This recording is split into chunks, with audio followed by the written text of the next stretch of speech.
Brass for Africa has developed into an organisation where we are using music to engage disadvantaged young people and communities, and then we can work with them through the music on perhaps wider issues that they're experiencing.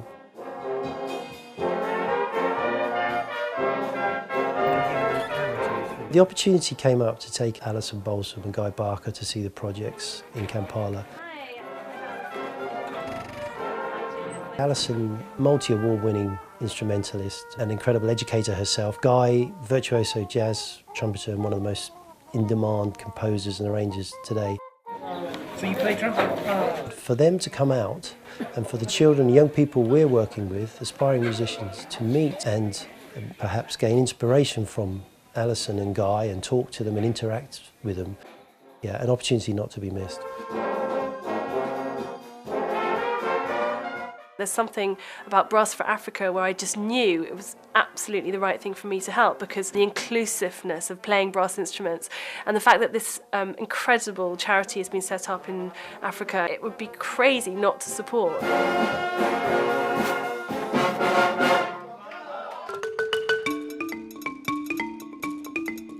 Brass for Africa is something I've known about for probably about 18 months. I was introduced to Jim Trott, who's a pilot for BA, and he told me some stories and they really, really touched me.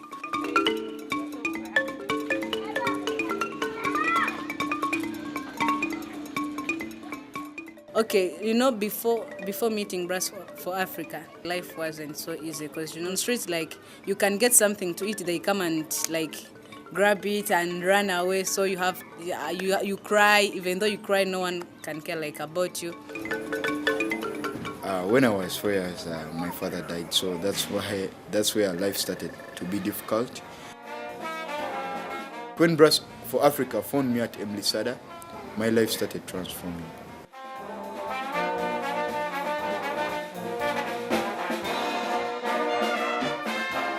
I never used to speak, like, to people who are important in my life, who can help me, but now I can speak to a person and understands my problems.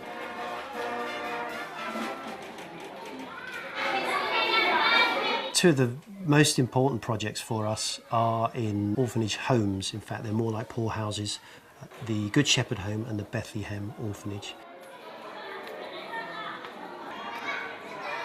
We have disabled, both physically and mentally, but the music lessons and the inclusion of the music is the highlight of their week. Can I share with you?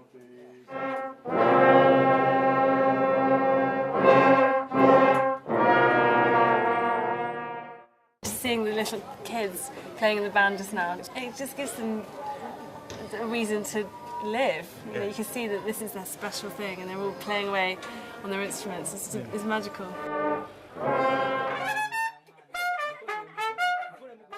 All music, if it's played correctly and played with your heart and soul, it communicates greater than any language, and it can transform lives.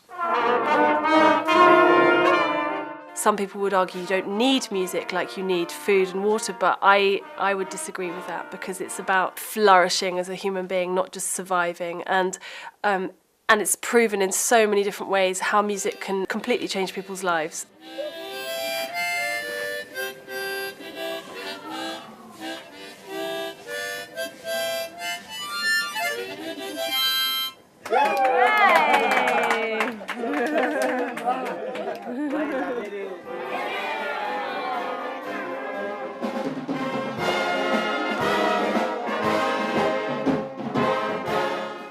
Emlisada, over the last 15-16 years, have developed the ability to work with children from disadvantaged backgrounds, street kids, orphans, and now have the skills to engage them.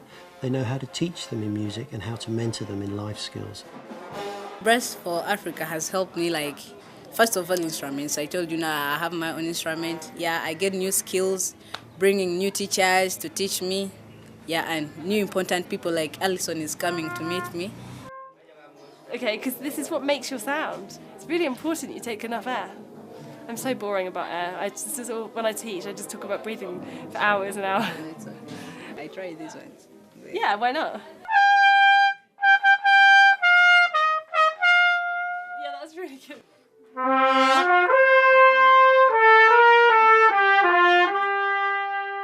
Working with Lillian was a great, inspiring experience for me. She's the perfect model of what Brass for Africa is trying to achieve, where she's come from the most, horrific circumstances, and she's made herself into this really extraordinary, intelligent, very valuable young woman.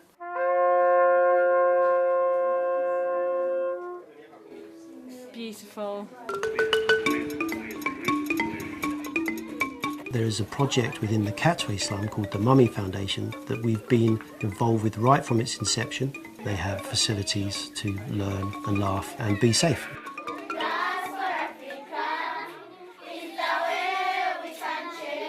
The Mummy Foundation is just the most amazing organisation. I mean, they're in this tiny room, sort of three metres square. There's about 50 kids in there, but they're all really well behaved. They're all learning songs and poems and all sorts.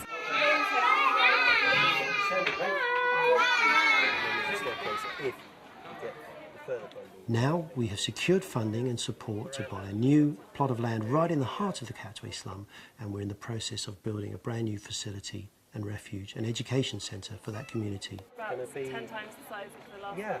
And then you look around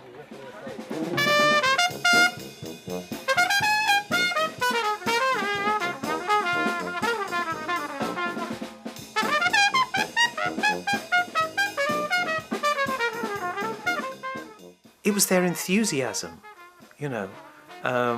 Ronald, for example, he just, he wanted to blow that trombone straight.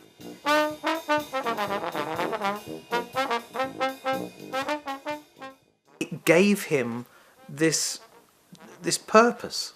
You could sense excitement, wow, we're going to go out and we're going to play music and we're going to really play as well as we possibly can. Very wonderful to have you. First of all, you're a big person, jazz personality to come and play with artists will be no pressure. And then I've learned something from you whereby the technique of soloing very fast.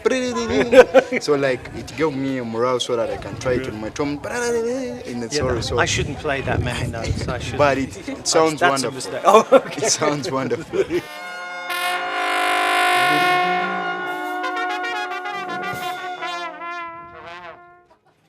The plan at the end of the week is to perform right on the site of the brand new Mummy Foundation, soon to be erected, and introduce that foundation and our musicians to the community at large.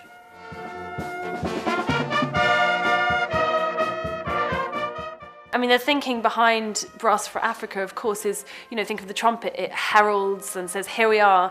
And that's what we were doing that day. This great concert was for a really important issue, building the Mummy Foundation.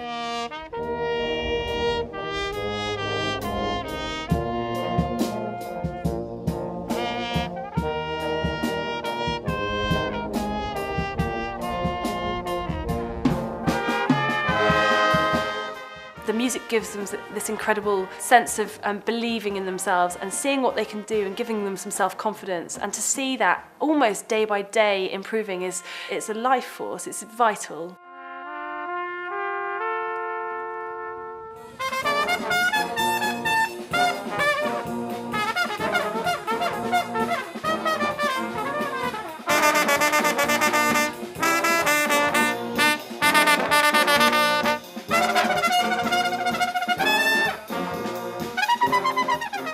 I always hear people talk about life-changing experiences, and when they tell me, I look at them and go, well, that's not really life-changing.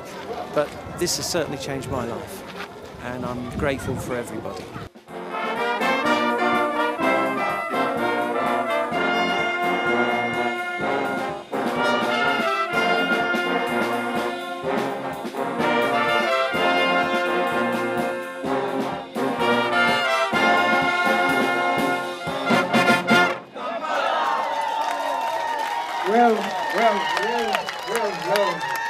Welcome back from Owino Market.